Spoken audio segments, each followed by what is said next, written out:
Bienvenue sur Africa 24 dans cette nouvelle édition du 12-15. Voici les titres de l'actualité.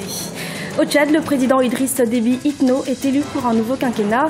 Mais les attentes des Tchadiens restent élevées et les défis pour ce nouveau mandat considérables. Un premier abattoir pour volailles moderne a vu le jour au Niger. Il s'agit de la ferme Nouzeb, qui a pour objectif de limiter l'importation de poulets congelés en provenance d'Europe. Et puis, en Afrique du Sud, le verdict du procès de l'athlète paralympique Oscar Pistorius est attendu ce mercredi. Il risque une peine minimale de 15 ans de prison pour l'assassinat en 2013 de son ami Riva Steenkamp. Mais avant de développer ces titres en Guinée, c'est un projet phare du ministre de l'Unité nationale et de la citoyenneté. El Khalifa Gassama Diaby veut institutionnaliser une semaine de citoyenneté. C'est du moins le contenu de son projet de loi déposé à l'Assemblée nationale pour adoption. Ce samedi, face aux députés, Khalifa Gassama Diaby a indiqué que la culture de la citoyenneté demeure l'une des exigences légitimes de la Guinée. Il s'est enchanté de défendre son projet qui, au terme de son exposé, a fini par être adopté par l'Assemblée. Le président tchadien est élu pour un 5e mandat et si l'investiture est prévue pour le mois d'août 2016, les acteurs de la société civile et les hommes politiques se prononcent sur les défis du président dans les 5 années à venir. Mahamat Ramadan et Corinne Kandem. À un mois de l'investiture du président Idriss Déby Itno pour un 5e mandat, la société civile et la classe politique tchadienne se prononcent sur leurs attentes. La création d'emplois pour les jeunes, la lutte contre la cherté de la vie, le développement du monde rural ou encore la sécurité des biens et des personnes sont les principales interpellations. Nous attendons en tant que société civile ce que nous voulons, à ce que la jeunesse soit impliquée à la gestion de ce pays. C'est vrai. Un début de travail qui a été fait, mais nous estimons qu'il faut faire encore plus, c'est-à-dire la responsabilisation de la jeunesse dans les hautes fonctions de la République. Pour certains acteurs de la société civile, les autorités n'ont pas tenu leurs promesses vis-à-vis de la population, notamment le monde rural.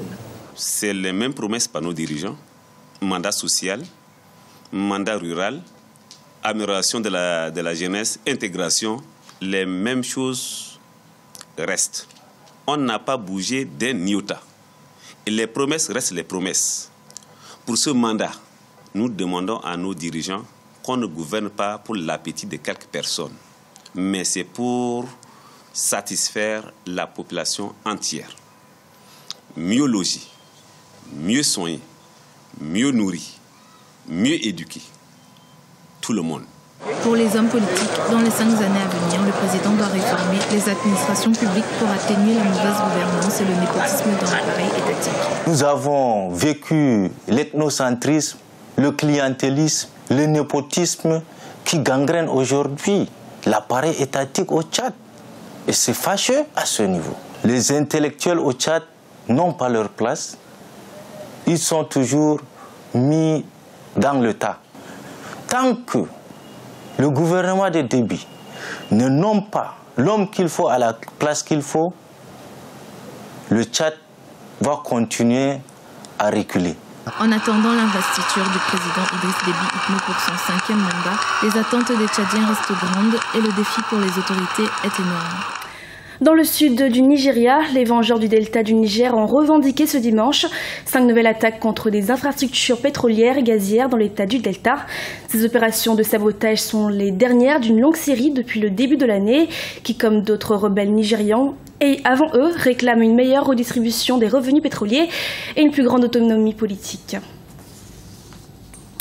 Le Niger se dote de son premier abattoir pour volailles moderne. D'une superficie de 22 hectares, la ferme avicole abrite 54 000 poulets, dont 1500 sont abattus par heure. À travers l'installation de cette unité, le Niger compte réduire l'importation de poulets congelés en provenance d'Europe. Zoom sur cet abattoir avec notre correspondant Sadou Alizé Mouktar. Située à la périphérie de la capitale, à environ 20 km de Niamey, la ferme avicole Nouzeb est la première à avoir un abattoir moderne pour volailles au Niger. 54 000 poulets sont élevés dans 2 poulaillers d'une superficie de 22 hectares. Disposant d'un personnel de 50 agents engagés en permanence, cette ferme avicole compte s'investir pour l'atteinte de l'autosuffisance alimentaire du pays. 1500 poulets y sont abattus par heure. La production se fait à partir des poussins commandés en France. C'est des poussins d'un jour qu'on commande en France. On élève relève ici avec une suivi sanitaire, vétérinaire aussi qui est là. Donc on a des poussins qu'on abat à partir de 45 à 50 jours. Bien qu'équipé d'installations modernes, l'abattage des poulets se fait de façon manuelle, permettant ainsi aux consommateurs de se convaincre que la viande de poulet fournie est du halal. Dans l'abattoir, le visiteur s'aperçoit que c'est un véritable travail à la chaîne qui est mis en place. Ce travail va de l'abattage des poulets jusqu'à leur emballage. On a un abattoir qui a une capacité de 25 tonnes de volailles, qui est abattu et égorgé par des marabouts et certifié par des vétérinaires. Après, ça suit la chaîne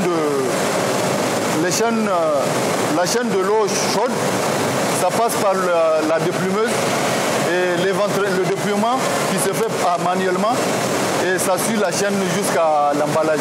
Par l'installation de cette ferme avec un investissement de plus de 3 milliards de francs CFA, le promoteur espère réduire l'importation de poulets congelés en provenance de l'Europe.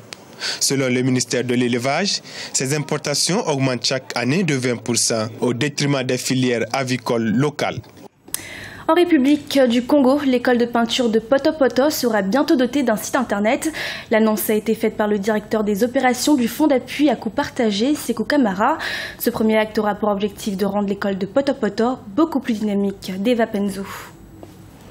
L'école de peinture de Poto-Poto va bénéficier dans les prochains jours d'un site web. C'est l'une des mesures qui découlent des échanges préliminaires entre les artistes peintres de l'école de peinture de Poto-Poto et les responsables du fonds d'appui à coût partagé. En effet, le directeur de ce fonds d'appui avait annoncé lors de sa visite vouloir aider les artistes peintres de la dite école à être plus dynamiques dans leur activité et leur permettre de contribuer à l'essor économique du pays. Étant donné que l'école de peinture de Poto-Poto est, on peut dire, l'une des rares institutions culturelles du Congo à renommée internationale, et donc nous avons pour cela jugé très utile d'aller sur le terrain pour échanger avec les responsables de ces institutions afin d'appréhender leurs besoins en termes d'assistance technique, puisque nous sommes un projet d'assistance technique.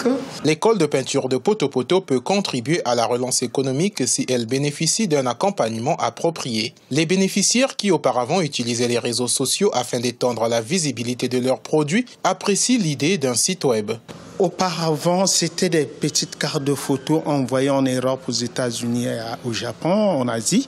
Aujourd'hui, avec un site web, dans l'école de peinture de Poto-Poto, là où nous sommes à Brazzaville, nous pouvons faire parvenir nos images, travailler nos tableaux peints ici qui vont rayonner à travers le monde à partir de ce site. Ouais. Cette assistance technique sera accordée dans le cadre du programme d'appui à la diversification de l'économie PADé, dont le fonds d'appui à coût partagé en est l'unité opérationnelle. Le PADé est un projet cofinancé par la Banque mondiale et le gouvernement congolais qui consiste à renforcer le secteur privé hors pétrole.